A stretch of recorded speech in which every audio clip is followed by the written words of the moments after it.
Okay, this is chapter 12 in your Essentials of Radiographic Physics and Imaging book. This is part 1 because I've gone ahead and split this chapter into 2 sections. So this is talking about scatter control. Scatter is the result of the Compton interaction, and realize that scatter is not something we can eliminate completely, but the best that we can hope to do is control how much is actually created in the patient, and then ultimately how much reaches our image receptor. And if we can do our best to control both of those things, then we give less dose to the patient and we improve our overall image quality. So when we start off talking about scatter, like I said, it is the result of the Compton interaction. And there's 2 factors that affect the amount of scatter radiation that's produced and that exit the patient. And those 2 things are the volume of tissue that gets irradiated and your KVP that you use to take that image. So when we talk about the volume of tissue, it actually depends on the thickness of the part as well as your X-ray beam field size, meaning the volume of tissue is how thick is that part that you're going through, and then how big is your collimated light field open up to, or how small is it? Because wherever your light field is, in theory, that's where radiation touches. So those 2 things, the thickness of the part and the beam field size, play a part in the volume of tissue. And we've also discussed up to this point that when we use higher KVP, it increases our chances of transmission, but it also increases our Compton scatter interactions. And anytime we increase Compton, we have to be mindful and make sure that we control how much actually reaches our image receptor so that we can keep our image quality as best we can. Okay, so 2 things affect how much scatter gets produced in the patient and exits the patient. That is the volume of tissue that gets irradiated and your KVP. But the volume can be further broken down into how thick is the part and how open is your collimated light field. When we talk about controlling scatter, we've said multiple times there is nothing good about scatter. It takes away from our image quality. It is detrimental, meaning there is nothing good about scatter that comes from any of it. All it does is take away from our image. It adds unwanted exposure or unwanted shades of gray. It adds radiation fog to our image, and it adds no patient information because it'll never image anatomy, because the photon doesn't strike the IR straight on after coming through the anatomy. It actually is skewed, it changes direction, so therefore it doesn't image the anatomy accurately or appropriately. Scatter decreases our contrast, meaning it adds more shades of gray. It makes our scale of contrast longer, and those unwanted shades of gray take away from our image. So it makes things, they don't stand out as well. The changes are more subtle because there's more shades of gray in there, so it decreases our contrast. Anytime you have more scatter produced in the patient, or you have higher energy scatter that exits the patient, it absolutely affects the exposure not only to the patient, but anyone that is in close proximity to that patient. Remember that scatter is the biggest source of occupational exposure. So not only does it potentially raise the dose to the patient, but if we're in the room, like with fluoroscopy, or we're in the OR working the C-arm, then when that high energy scatter actually can exit the patient, when it has enough energy to do that, it has the potential to, it absolutely has the potential to give us occupational dose as well. We have beam restricting devices. And when we talk about beam restriction, we've mentioned that before, that beam restriction is where you limit the beam to the area of interest. So if you're on restriction, that's something that, you know, if a teenager is on restriction, they're limited for where they can go. Up north, we used to call that grounded. But when you're on restriction, you're limited to where you can go and what you can do. So beam restriction is where we limit the primary beam from where it can interact with the patient. So beam restriction and collimation are typically two words that can be used interchangeably. The collimator is the biggest form and the most common form of beam restriction. But anytime you decrease the X-ray beam field size and the amount of tissue that you're actually radiating, it'll reduce the amount of scatter being produced. So when you make your light field smaller, that means your area of interaction is smaller. And that also means that you're going to limit or reduce the amount of tissue that you're actually radiating. Either of those two things will reduce how much scatter you produce in the patient. Radiographic grids, on the other hand, they are used to limit how much scatter radiation actually reaches the IR. So grids do absolutely nothing to control how much scatter is produced because grids are placed beyond the patient. So the only thing a grid can do is improve your contrast on your image because it limits how much scatter will actually affect your image receptor.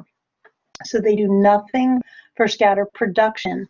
They simply help how much scatter will reach your image receptor. And if they absorb the scatter from reaching the IR, then it'll improve your image quality. It'll raise your contrast because those unwanted shades of gray won't make it to strike the image receptor. But remember, we've talked about before the fact that a grid has no idea what's a transmitted photon and what's a Compton scatter photon. It's simply whatever interacts with that lead strip in the grid.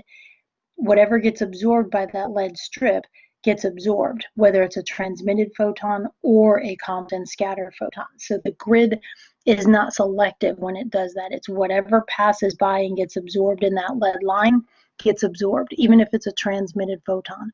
But if you absorb more scatter photons, you absolutely improve your image quality. All right, beam restriction.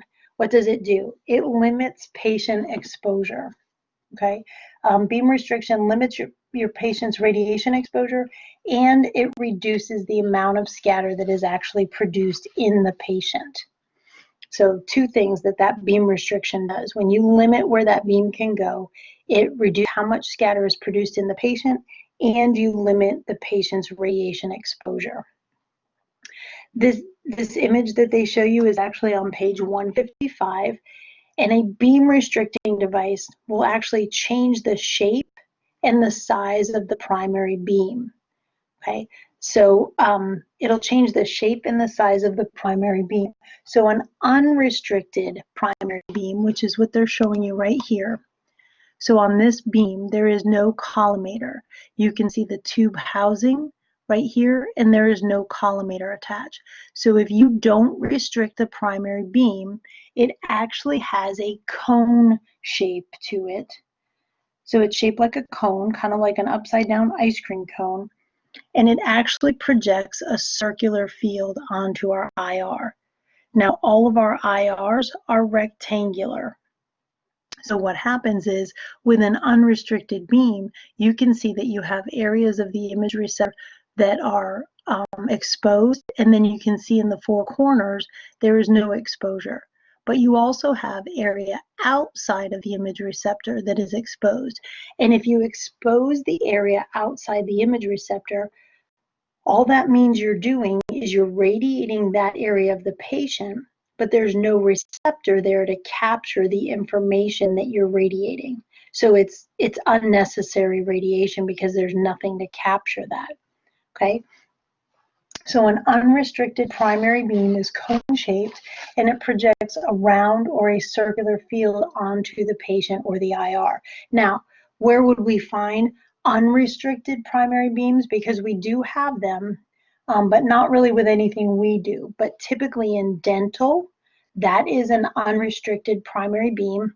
So when they bring that little camera over to your mouth, which is really an X-ray tube, and it sits against your cheek, and they have that thing in your mouth with the IR holder, and you bite down and they do bite wings, that would be an unrestricted primary beam. And also in mammography, that is typically an unrestricted primary beam as well. All right, so it projects a cone shape and a circular field onto the patient. All right, and the last thing that it says on this slide is when you increase collimation, it means you're decreasing the field size. And decreasing collimation means you're increasing the field size. So just by its definition, collimation means that you are decreasing the size of the projected radiation field. So if you collimate something, you're restricting it, you're limiting where it can go. So when you increase collimation, it means you're increasing, making it smaller. So the field size is getting smaller. But if you decrease collimation, it means your field size is getting larger. So it's kind of the opposite effect. If you increase the collimation, your field size is getting smaller. And if you decrease collimation, it means your field size is getting bigger. Okay, that's kind of a interesting concept. And when you're on ground and you play with the collimators, you'll actually, it'll click a little bit better. So when you collimate tighter, that usually means that you're making the field size smaller to more to the area of interest. And when you open up or you decrease your collimation, it means you're getting your field size bigger to include more anatomy. All right. Beam restriction absolutely decreases your patient dose because you're not radiating as much volume of the patient as you would if you didn't collimate. All right, so we never want to take any images with the collimator just wide open.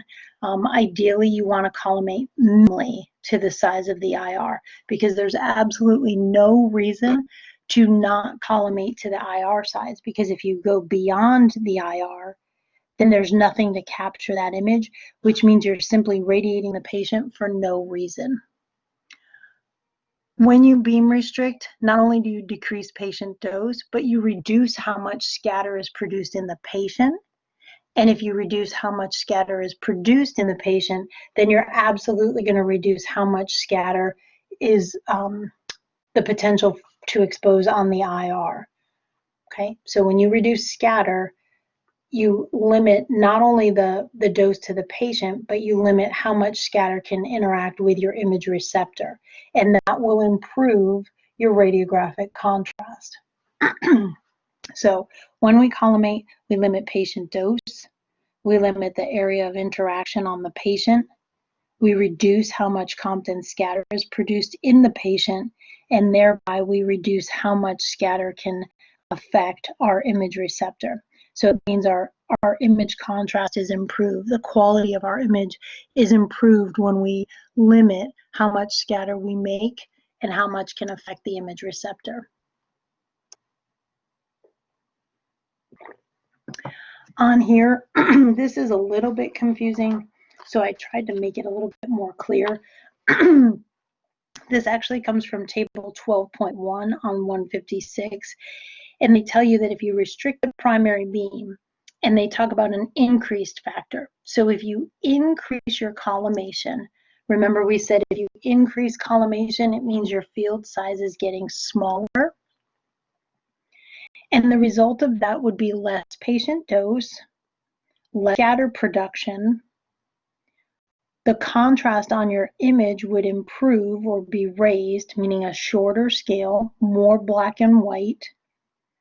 And it also says that your quantum noise would increase if there was an appropriate increase in mass.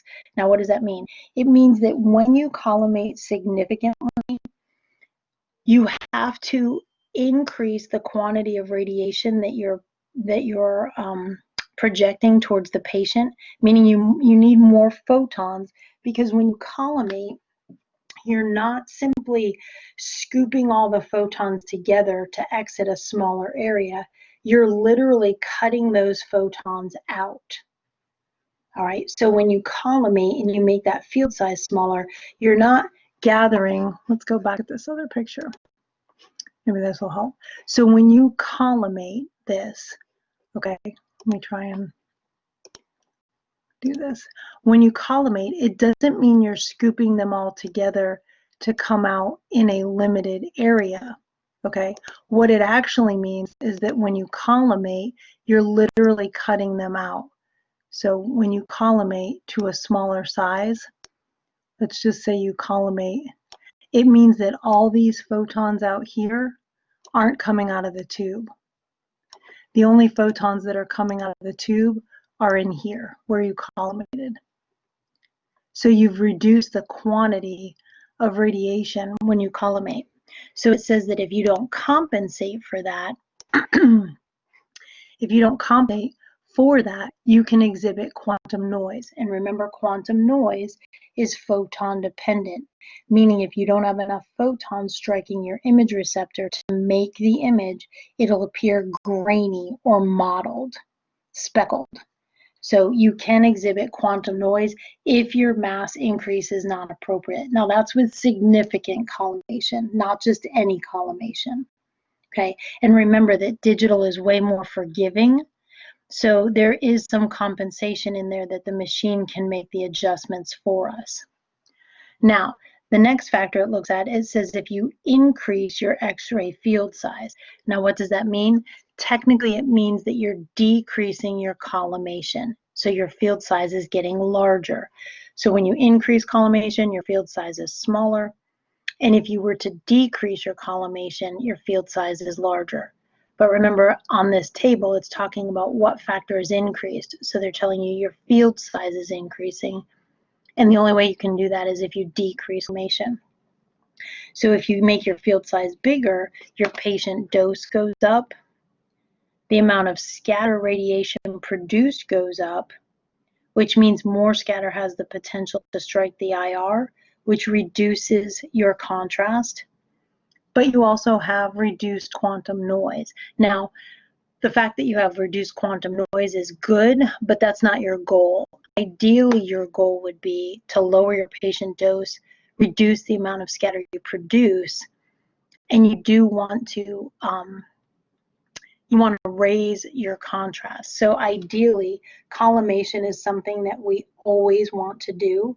You always want to collimate to the area of interest or just beyond it so that you can place your marker in the light field. Okay? So collimation is something that we should do. You never just want to leave everything wide open and make the exposure because you're unnecessarily radiating your patient, which totally violates the ALARA principle. All right. Some types of beam restricting devices. They mention that there are different types of beam restrictors. There are aperture diaphragms, cones and cylinders, and collimators. And this is on page 156. But there's all different types of beam restricting devices available. Some of them we utilize, some of them we don't utilize very much anymore, but they all differ a little bit in how they're constructed and what their purpose is.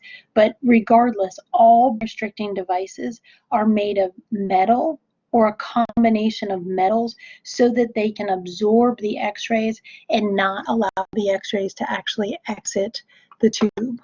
Okay, so the aperture diaphragm is the first one they discuss, and the aperture diaphragm is simply a flat piece of lead that has a hole or an aperture in it, and it is placed directly below the X-ray tube window.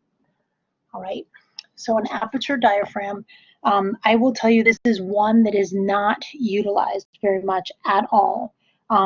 I have seen them used a very long time ago, but now you probably would be hard-pressed to find one. So they show you a picture of an aperture diaphragm, and this one actually has a circle in it, and then the rest cut out of it, I'm sorry, and the rest of this is all metal. And it gets placed below the X-ray tube window, And in theory, what happens is all this radiation gets absorbed, and only the radiation that is coming through the circular hole is the radiation that exits. And they're showing you this is the image receptor down here. Okay, so this is the simplest beam restricting device. So it's a flat piece of lead that has a hole in the center of it. Okay.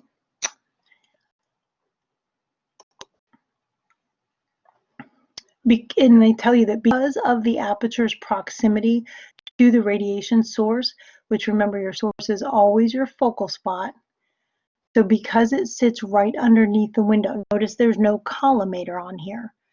Because it sits so close, what happens is you have a greater distance for the beam to diverge once it passes through this aperture diaphragm. And what it does is give you more unsharpness or more penumbra surrounding the radiographic image. And this is actually on page 157, where they list the area of unsharpness. I'm just telling you that that is technically called the penumbra. And the area of sharpness is in between. So what they're saying is this area is very sharp, has a lot of resolution, very crisp, a lot of spatial resolution in here. This is called the umbra. UMBRA is the area of sharpness. The fuzzy border that surrounds the umbra, the fuzzy unsharp border, is called the penumbra. So because this sits so close to it, you have more room for divergence, which means you're going to have more unsharpness in this image than some of the other beam restricting devices that we use. All right, then they go into a cone and a cylinder, which basically starts out as an aperture diaphragm, right? A flat piece of lead with a hole in it. But then you have a metal extension added to it, or what they call a flange. So this one is a cylinder because it does not flare out. And this one is considered a cone because it flares and it actually matches the divergence of the beam. Okay, now they get placed below these actually slide into, I don't know, actually I can show you a picture of where they go. So on the bottom of this is a collimator, and on the bottom of this, there's usually little tracks, almost like the little, when you put a rack in a stove, okay, or you put the rack in a toaster oven, there's little ledges where it slides in. At the bottom of the collimator, there's usually little tiny feet down here. Like you can kind of make them out right there and right there. They're not really feet, but it's like a groove where the edge of this cone or cylinder slides in. This part right here would slide into the bottom of the collimator. Now this is a telescoping cylinder. Notice it doesn't flare.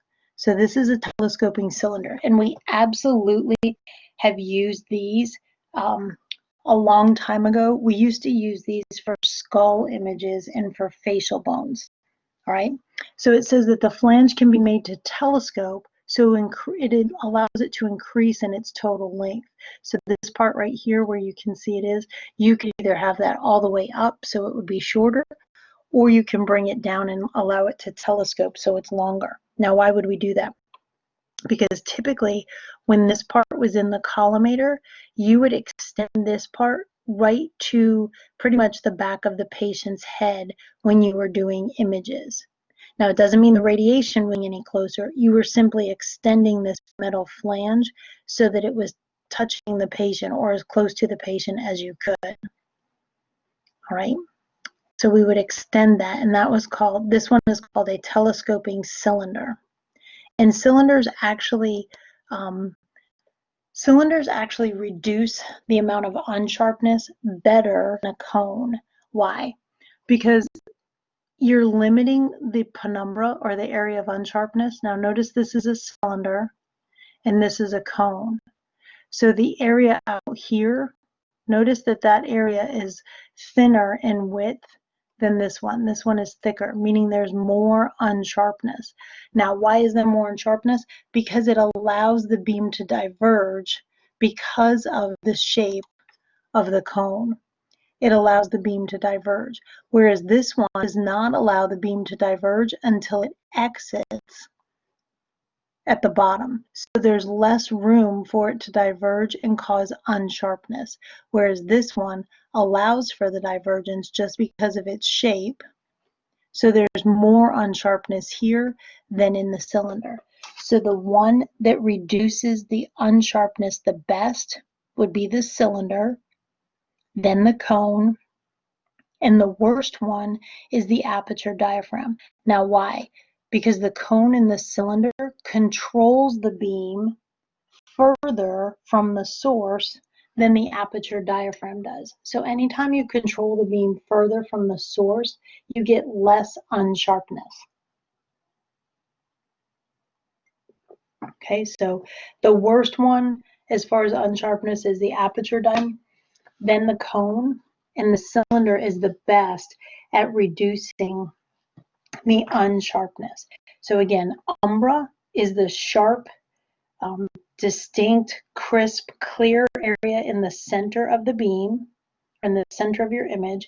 And as you move away from the center, you start to exhibit more penumbra, which is the fuzzy, unsharp border around that. All right, so cones, cylinders, aperture diaphragms, you're probably not going to see very much anymore used. This is an example of how the cone, or I'm sorry, the cylinder actually was used. So picture A is representing, they're trying to take images of the sinuses. All right, and this is in your book. It probably shows a little bit better. It's on page 158. And this is trying to demonstrate, this is called a PA Caldwell view. And you're trying to demonstrate the frontal sinuses, which are up here in the frontal bone. Now in the book, it tells you that they're looking at the frontal and the maxillary, but honestly, the maxillary sinuses are right here, and they're obscured by the petrous ridges. So you're not really visualizing the maxillary. In this view, you're looking at frontal sinuses, which are hard to make out right here because all of this area, you're collimated, but all of that area is getting radiated. So when they use the cylinder on picture B, now you can see that you can definitely see artifact from where that cylinder is showing up because all of this metal is absorbing the radiation. But you can see that the patient's anatomy is in the center of this, and the frontal sinuses are right here. Kind of looks like this cloud-like device in between the two orbits. That's what they're trying to visualize. So in picture B with a cylinder, a radiologist could look at that area and make a more accurate diagnosis because all this other stuff is out of the way. He or she is not forced to focus on all the teeth, the maxillary sinuses, the petrous ridges, the orbits. All of that is pulling the attention away from where we want it to be, which is right here. Okay, so this, back in the day, they would use this cylinder, which would help focus the attention better, cause better image quality in the area that it was needed. So that's how they utilize those aperture diaphragms, cones, and cylinders back in the day. Now we don't use those near as much because now what we tend to use, the most sophisticated, easy to use, ideally is your collimator. All right, so the collimator is typically attached to the bottom of the tube housing. And the collimator is made up of different things are in there, but you can see that this box shape is attached to the tube head or the protective housing. You can see the tube in here, and then you've got the protective housing out here and the collimator. So this entire thing where you visualize the tube and the protective housing and the collimator, that is called your tube head assembly. All right, so usually when we manipulate the tube, you've got the tube would be in here with the protective housing, and the collimator, this whole thing is called a tube head assembly.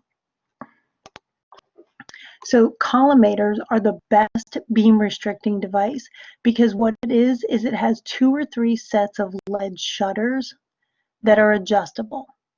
So in the, I also gave you a handout that shows this a little bit better, more blown up, but you can see you've got the focal spot here, and then you've got your primary beam exiting. That's what this cone-shaped blue is representing, the primary beam. Now, what else do we have in there? We have a mirror, we have a light bulb, and we have these lead shutters that are what we adjust when we adjust these knobs on the front of the tube head assembly. That's actually what you're adjusting, is you're manipulating these shutters. So these two that run front to back move with one of those knobs, and these two right here move as well. So they move in opposing pairs. All right. All right. So you've got the mirror in there, and the mirror is actually on the back of that has silver, and the silver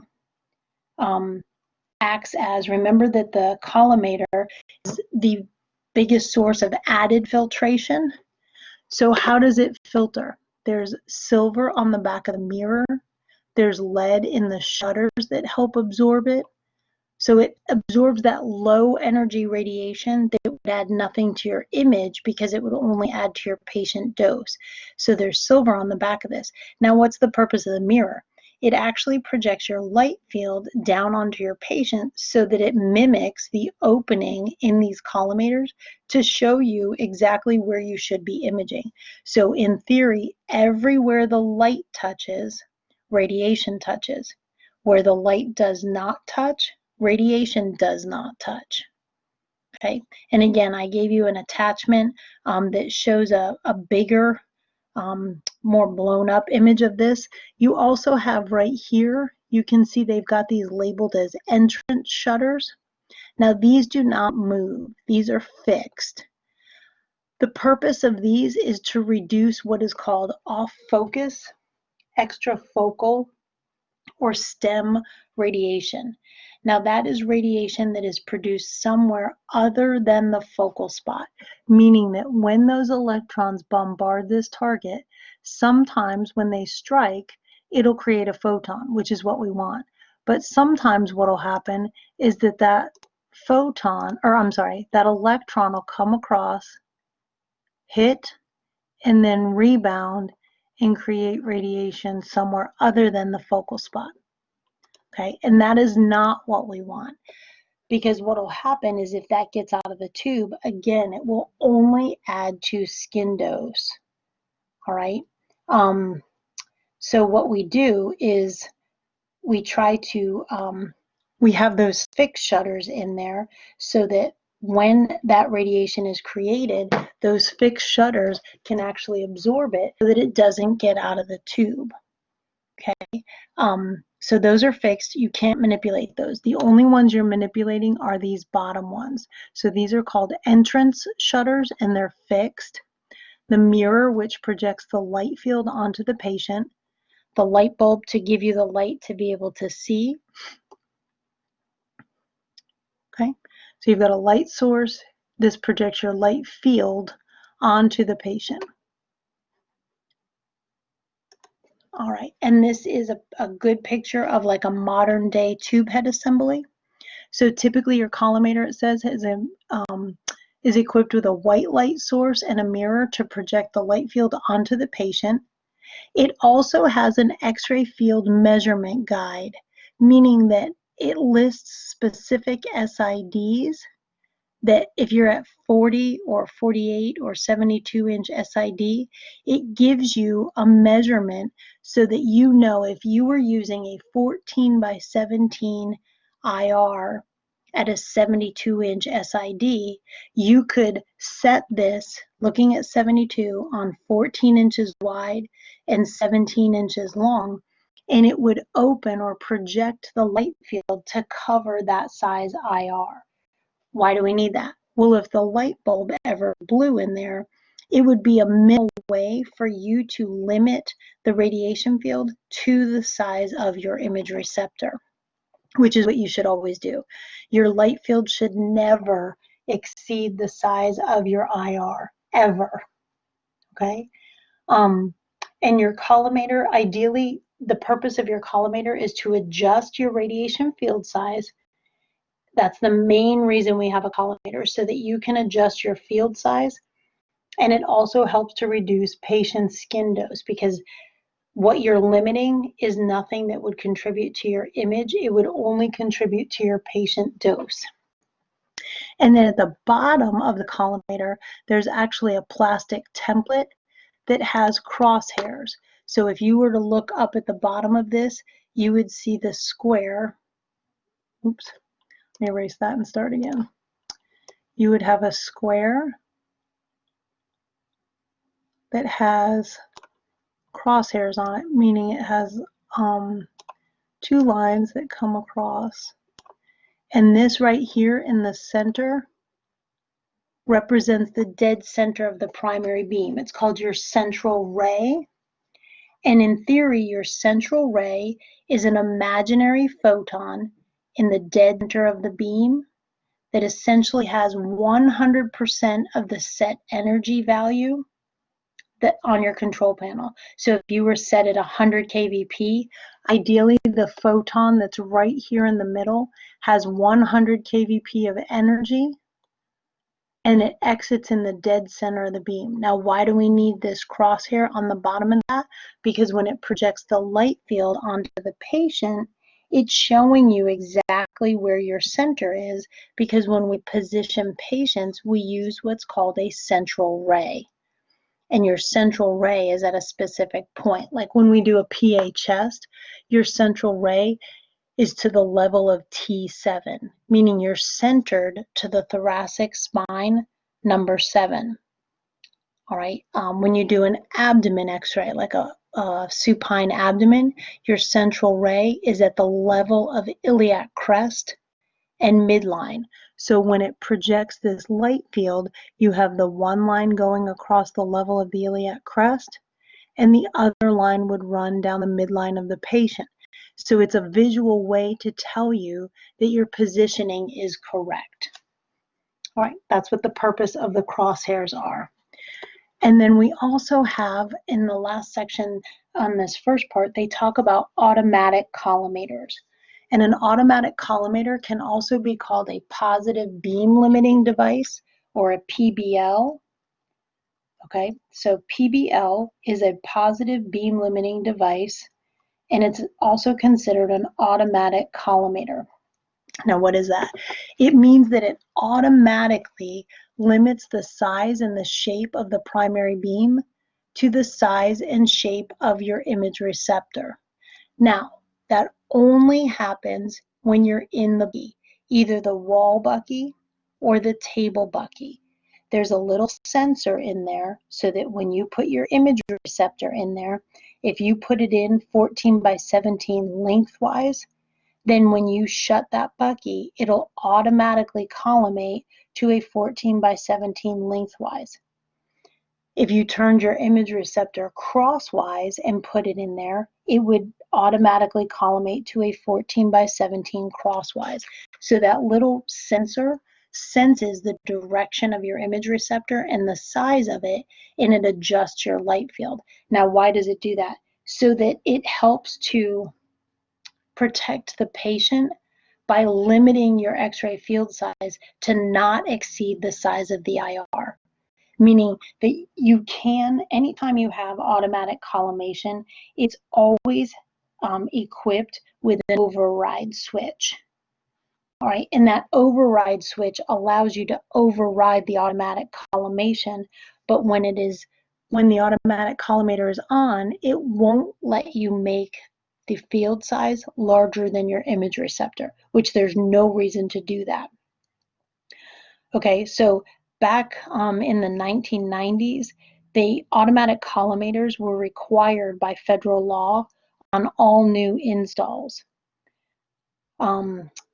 They ended up doing away with that law and they're not a requirement anymore, but I can tell you that most facilities do have automatic collimation.